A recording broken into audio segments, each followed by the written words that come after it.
Feels like the year just flew by. The end of 2023. In today's video, I am going to talk about my goals for 2024 in great length and great detail. Buckle up because we got a lot to discuss. Ladies and gentlemen, welcome back to the pool. This is a what I'm thinking about for 2024 video, all my goals. So let's head back to my office and we're gonna dive into this stuff. I wanna start off by talking about the thing that excites me the most in terms of my swimming goals, and that's my long-term goal in the 200 breaststroke is to go a lifetime best time. I do have a goal time, which I'll share with you in the future. For now, I wanna keep that a secret. I'm not gonna share that yet. So now the question is, okay, how do we get there? What do I need to do to continually improve as we lead into Olympic trials next summer, where I will be shooting my shot at that best time? The first thing that I can improve when I look in the mirror and have an honest assessment of everything is I need to improve my mindset about how I think about that race and how I view myself as an athlete.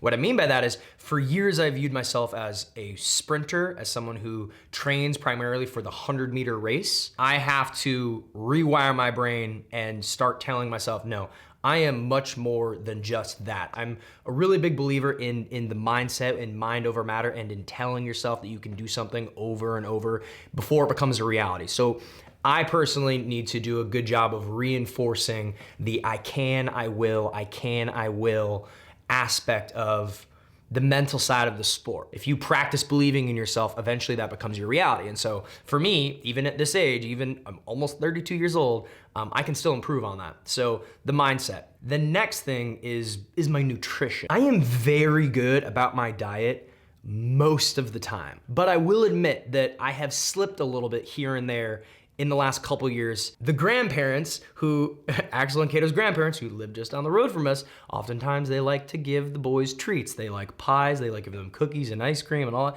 And so sometimes that stuff flows into my household more often than it used to. And there are nights when I have desserts and there are nights when I just eat too much of things that I shouldn't. I'm just completely cutting out all garbage food. And what I mean by that is like the ice creams, the unnecessary sugars, the candies, the fried foods.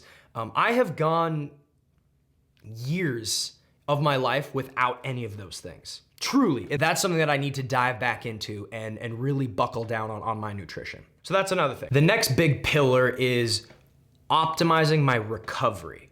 During my best seasons, I would stretch and roll every single day. There was always some time frame, usually at night before I go to bed, where I would stretch and roll to take care of my physical body. The last couple years, I have not been as good at that. At this point in my career, where I'm leading into maybe my last Olympic trials, I am prepared to sacrifice playing video games or just laying on the couch and being lazy, and instead getting on the foam roller and spending more time doing my band stretches. And fortunately for me, I will have some help from my CoPilot coach hold me accountable as far as making sure I'm getting my strength training routines in and I'm getting my regular foam rolling and stretching in throughout the week. Now I have a lot more stuff to talk about. I have goals for the 100 breaststroke, for other races, for training, and personal goals, non-swimming related goals that I am excited to share with you all about. But first, I'd like to take a moment to tell you about CoPilot. CoPilot is a platform that provides individual, personalized training and coaching from fitness experts. This is all done seamlessly through technology with their app. My coach is named Ken. He lives in Florida. He's great. He provides regular mobility exercises for me to follow through on my phone on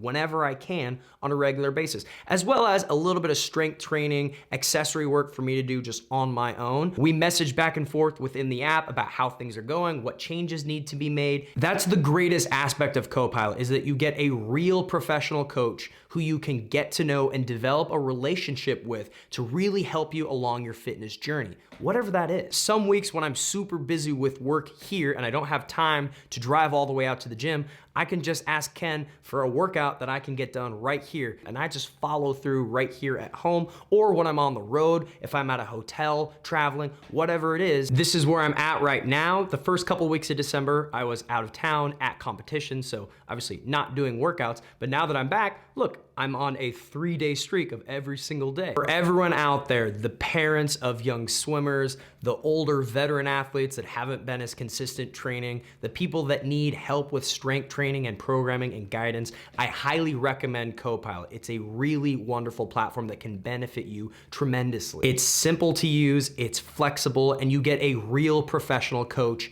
in your corner. Click my link down there below to get a 14-day free trial and 20% off your first month of personalized fitness if you sign up before February 1st. Thank you, CoPilot, for sponsoring this video. And now we're gonna get back to talking about my goals. Now for the 100-meter breaststroke, which has become the event that I am most well known for, my only goal is to make the final at US Olympic Trials, to go a time that would put me in the final. If I'm 59.8 or faster in that event again at the trials, I believe I will be in the final, and that's good with me. I am way more focused on the 200 right now for a number of reasons. Number one, it's just been more exciting for me to focus on something different because I have only focused on the 100 breaststroke for so many years. And there's so many new elements and things that I can tinker with and play around with and experiment with to improve at the 200, that it's like exciting and new and fresh and fun. So there's that. I also believe I have a better shot at going a lifetime best time in that event. I believe the 100 breaststroke is a more competitive event. There are a number of people that are very fast in that event. I think the 200 breaststroke is, in terms of making the A final and then trying to make an Olympic team, if we were to talk about that, the 200 breaststroke is way more open. So there's that as well. I will have a goal time for the 100 breaststroke. I think it's always good to have a goal time every time you have a season. I will have a goal time in that event, but right now I don't know what that is yet. In the future, I'll break down from a training perspective, in the water kind of stuff, how we're gonna work towards those goals, both in the 100 and the 200 breaststroke. But now I wanna share with you a little bit about my personal goals. So outside of the pool, which, admittedly, it's just more important. Swimming is fun, it's exciting. I can't wait for my upcoming meets. I can't wait for Olympic trials and all that stuff. However, in my personal life, I have a couple goals. So the first goal would be Allie and I need to spend more time together. We do not spend as much time together as we used to because we're always just co-parenting. We're operating as mom and dad in the household. And there has been a much smaller window of time when it's just Allie and Cody together as husband and wife, as it used to be. And any parent can understand that. Everyone, the older audience members here understand that. But Allie and I have talked a lot about this. We just need to do a better job about making sure that we spend time one-on-one together. And we have set the parameters of how many date nights we're gonna have a month, like how many dinners we're gonna have together, just the two of us, those kinds of things. Those things are really, really important. Also for me personally, I wanna continue learning and growing and just improving in general. And the biggest way I find value in that is reading books, listening to audiobooks, and physically reading books. And so I have made it a goal, and it's funny, Allie has actually made this goal as well. She wants to read 3 books a month. And so I am January 1st going to read a new book every other week. That's my goal, is to continue reading, just because I think it's really good for me. I like learning new things. Over the course of my life, I've gone through phases where I read a whole lot and then I don't read at all. Like, it kind of goes up and down, but I consistently want to continue to learn through reading. And there's actually a book that I would recommend. Let me show this to you. You guys will recall about a month ago, I got a box in the mail from USA Swimming. It was a national team present to all the swimmers who qualified for the national team. They gave us a gift. In that box, one of those things was this book right here, Stay Sane in an Insane World Today. I have now read this book and I think that it is excellent. It's a quick read, it's an easy read, the chapters are short, and it's a really good, like, self-improvement kind of book. This guy did a lot of work with a lot of athletes at the University of Michigan, people like Tom Brady and Michael Phelps when he was training at Michigan. So yeah, maybe I'll start posting more about these books on my Instagram. I think that would be cool. Have like a little Cody's book club, but yeah, book number 1 right here. I'm definitely gonna alternate fiction and nonfiction. One book where I'm learning about history or about the mindset or about performance and I'm working on myself, and another book where it's just purely entertainment, but just the simple fact that I'm reading a book is good. So that's it, that's where I'm at. I would encourage all of you out there to set goals for the new year and do your best to stick to those goals. It is important. I don't like the term like New Year's resolution because I think that kind of carries the connotation of most of the time a New Year's resolution is something that like people just kind of fall off of. At least in my mind, that's what I think of. I think of people who are like, I'm gonna go to the gym every week for the year, and then it lasts like 3 weeks, and then it kind of you know, like you know what I'm saying. So set goals, try to stick to them. It's really, really important. And that goes for the younger swimmers that are watching this, as well as the parents and the older athletes. Like, you have to set goals. You have to constantly be striving for something, for some form of self-improvement.